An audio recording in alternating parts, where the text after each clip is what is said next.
मेरा आपका फिज़िक्स का पेपर सेट 2 है और ये जो सीरीज़ नंबर लिखा हुआ है आपका कोड नंबर 222 और ये जो है मतलब पेपर ऐसा लग रहा है कि क्या है ये मतलब ऐसा क्यों है मतलब ये सवाल ये सारे कैसे कैसे मतलब ऐसा लग रहा है मतलब जी एडवांस के जो पेपर होते हैं ना मतलब जी मेंस के पेपर होते हैं वैसे तो कुछ दे के आए ऐसा लग रहा है मुझे। ये सवाल पूछ रखा है estimate the dynamic resistance at diode V is equals to -6 घंटा नहीं पता। अब PN junction is forward bias describe the movement ये मुझे घंटा नहीं पता। ऐसे केस स्टडीज़ और ये देखो केस स्टडीज़ को देखिए आप ये देखने में ही डर लग जाएगा आदमी को कि कैसा मतलब यहाँ पे क्वेश्चन ये 4th वाला क्वेश्चन देखिए इतना बड़ा फिर और में क्वेश्चन क्या दे रखा है ये देखो ये हर कोई कर ले हुए ये क्वेश्चन कंफ्यूजिंग ये क्वेश्चन साल ये क्वेश्चन कैलकुलेट करते करते मर जाओ।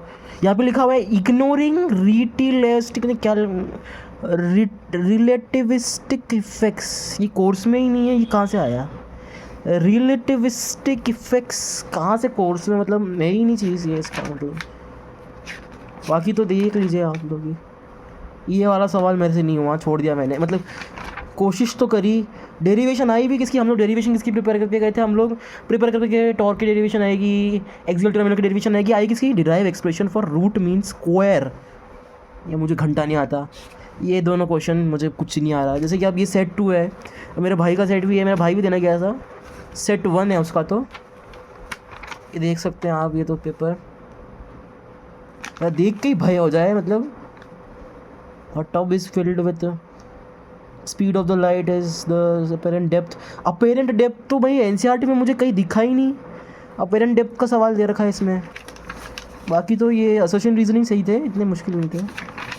ये सवाल in a double slit experiment 6 dark fringes observed on certain point of the screen a transparent sheet of thickness T and refractive index N is now introduced in the path of one of the two interfering waves to increase its phase by ये है क्या the pattern is shifted ये हुआ तुमसे नहीं हुआ क्या answer लिखा है इसको भी छोड़ दिया फटाफट करके ये देखिए cell is obtain relationship between V ये क्या है इसमें किरचॉफ लॉ यूज करके कर दो बस कुछ नहीं क्या हो रहा है इसमें ये अरे किरचॉफ लॉ यूज करना है ना draw the shape of the graph showing पता नहीं क्या है ये how many determine the EMF of this how can one determine the EMF of the cell internal resistance of this graph intercept something globe से निकाल सकते हैं मतलब कि पोटेंशियोमीटर का सवाल दे दिया है पोटेंशियल ये वाला सवाल दोनों ही मुझे सही नहीं लग रहे हैं।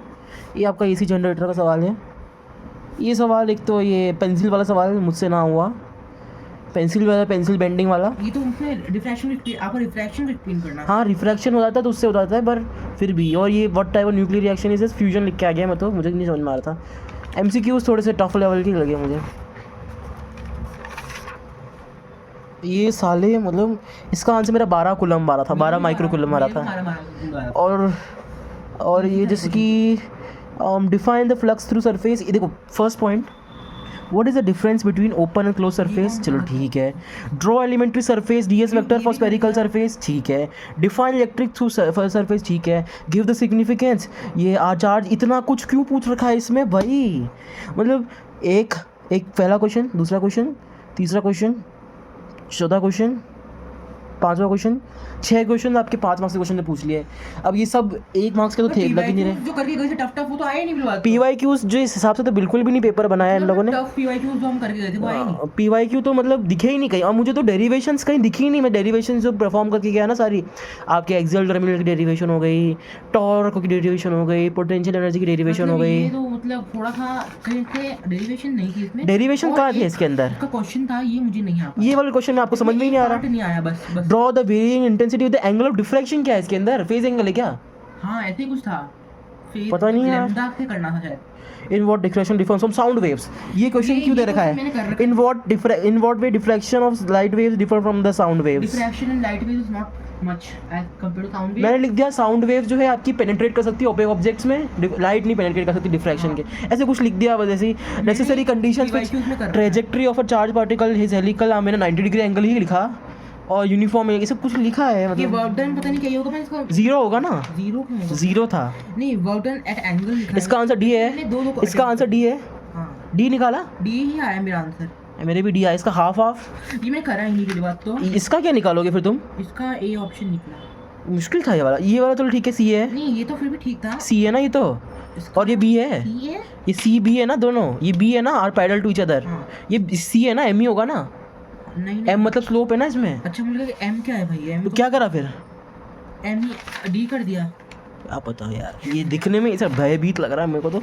ये वाला सवाल देख सकते हैं, रिवर्स बायस में डायनामिक करंट इनको तो निकालना आ गया। ये पता नहीं क्या है। ये तो तुम्हारा चल ठीक है, कल ही पढ़ा था मैंने, कल ही पढ़ा था। अच्छा ये वाला सवाल थोड़ा सा पेचीला है, ये वाला जो देख सकते वरना हैं। मुश्किल नहीं होता ये सवाल, मतलब जो था। बाकी इसका आंसर मैंने तो डी करा, इसका ए करा है, इसका डी कर दिया, इसका ए क्योंकि सही लग रहे थे मुझे सारे। और देख सकते हैं आप, ये सेट 1 था, सेट टू देखो। इसका आंसर मुझे कतई समझ में नहीं आ रहा। एटॉमिक, इसका आंसर क्या है? फर्स्ट सेकंड, सिक्स्थ का क्या आंसर है? इसका डी ऑप्शन है ना, डी कैसे हो सकता है? क्योंकि नेगेटिव में आएगा एक तो वो, नहीं और ये आपको उससे करना है, क्या बोलते हैं हाँ, उसको? उससे करा लेकिन नेगेटिव। मेरा तो ए ऑप्शन आया, पता नहीं क्यों। ए ऑप्शन गलत है, डी ऑप्शन है इसका। कैसे आप कैसे बोल सकते हैं? क्योंकि निकाला मैंने बैठे बैठे वहाँ पे।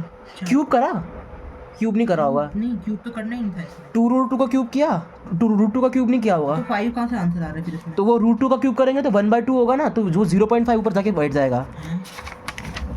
बाकी ये सवाल मुझे समझ में नहीं आ रहा। ये एक तो पहले बात, ऑल्टरनेटिंग करंट किस एंगल से दिख रहा है आपको? ऑल्टरनेटिंग करंट साइकिल्स परफॉर्म करता है, ये साइकिल्स ना तो परफॉर्म कर रहा है, कुछ भी नहीं कर रहा है। So this paper was my experience and the paper was tough मेरे हिसाब से, थोड़ा सा मीडियम टाइप से।